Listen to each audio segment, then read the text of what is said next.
Assalamualaikum warahmatullahi wabarakatuh. Salam sejahtera untuk kita semua. Perkenalkan, nama saya Zalma Damayanti, mahasiswa program studi pendidikan nonformal, kelas 5B, Fakultas Keguruan dan Ilmu Pendidikan Universitas Bengkulu.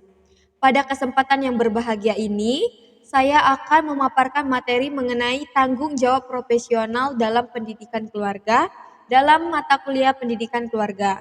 Sebelum memulai, saya ingin menyampaikan ucapan terima kasih yang sebesar-besarnya kepada Bapak dosen pengampu mata kuliah pendidikan keluarga, yaitu Bapak Dr. Ari SPD MPD, yang telah memberikan kesempatan kepada saya untuk menyampaikan materi ini.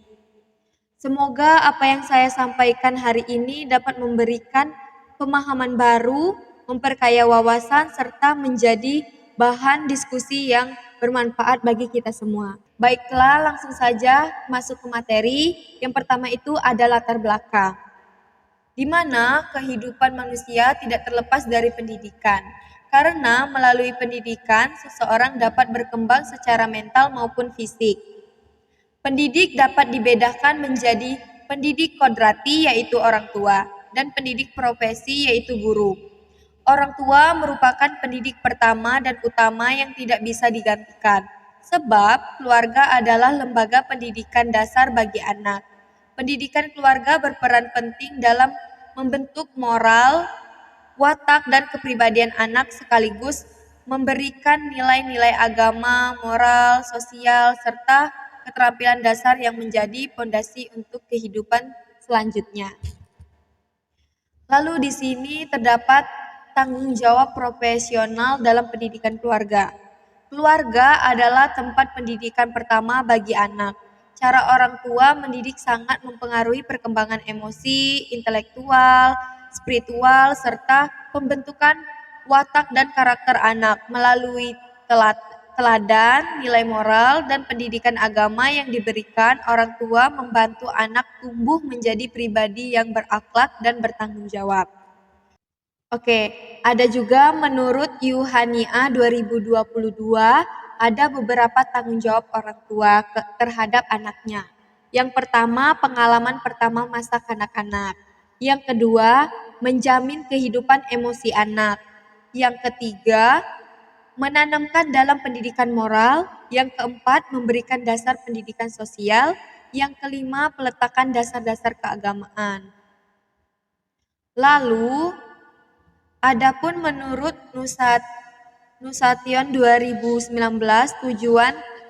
tujuannya sebagai berikut, yaitu ada 3 aspek. Yang pertama ada aspek pribadi, ini merujuk dari pendidikan itu sendiri adalah mengajarkan kepada anak agar kedepannya menjadi pribadi yang bertanggung jawab. Yang kedua ada aspek moral, pendidikan dalam keluarga penting untuk memberikan bekal moral bagi anak. Keluarga adalah tempat awal pendidikan dimulai. Pendidikan moral dalam keluarga tidak hanya berbasis penyampaian mengenai apa yang salah, pasti juga akan melihat tingkah laku orang tua.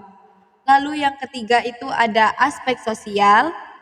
Nah, tujuannya yang ingin dicapai oleh aspek ini yaitu menciptakan generasi yang berguna tidak hanya bagi diri sendiri namun juga bagi lingkup sosial yang lebih besar.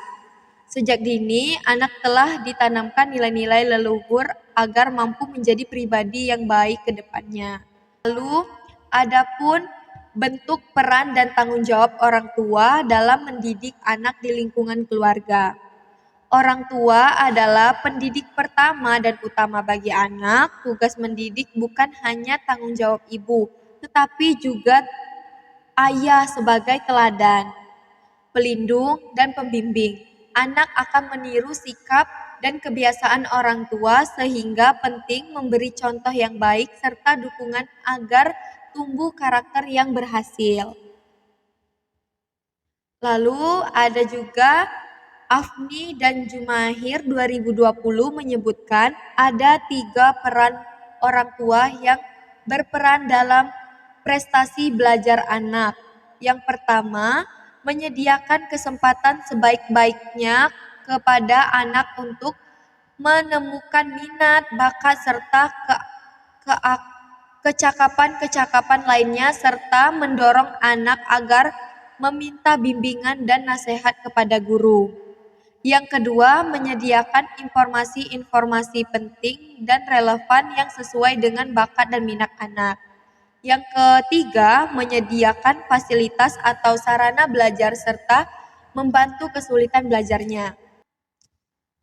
Lalu terdapat juga peran orang tua dalam mendukung prestasi belajar anak. Yang pertama, pengasuh dan pendidik. Pengasuh dan pendidik, orang tua berperan sebagai pendidik sebab dalam pekerjaannya tidak hanya mengajar, tetapi juga melatih keterampilan anak, terutama sekali melatih sikap mental anak.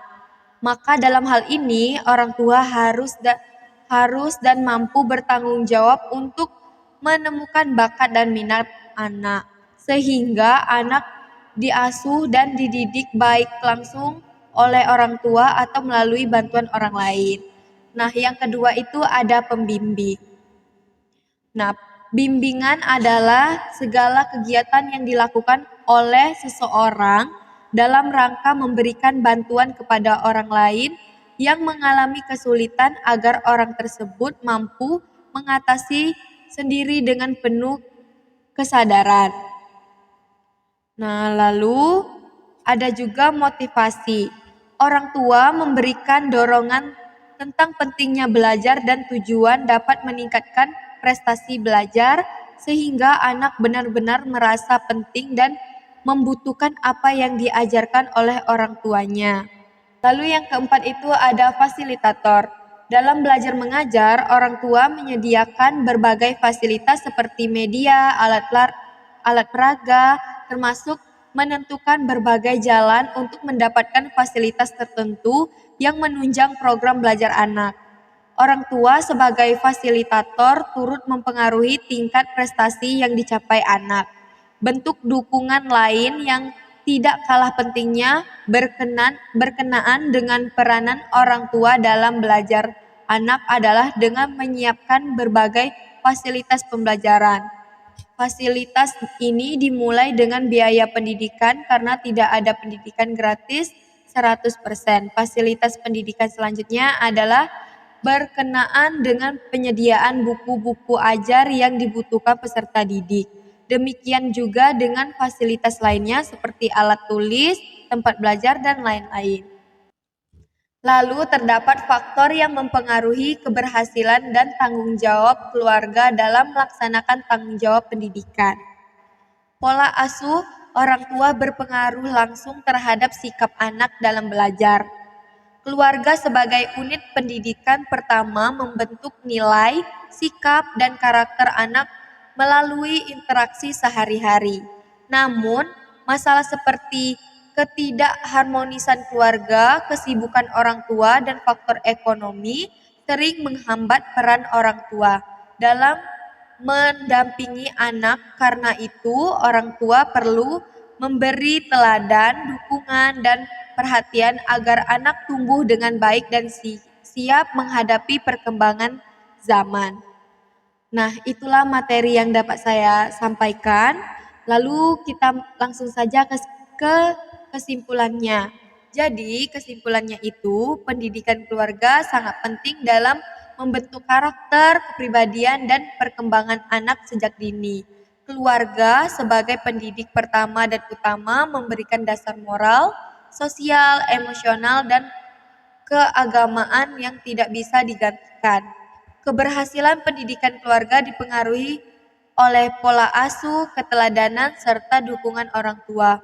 Meski ada tantangan seperti faktor ekonomi dan kesibukan keluarga, tetap harus menciptakan lingkungan yang harmonis agar anak tumbuh berakhlak mulia dan siap menghadapi perubahan zaman.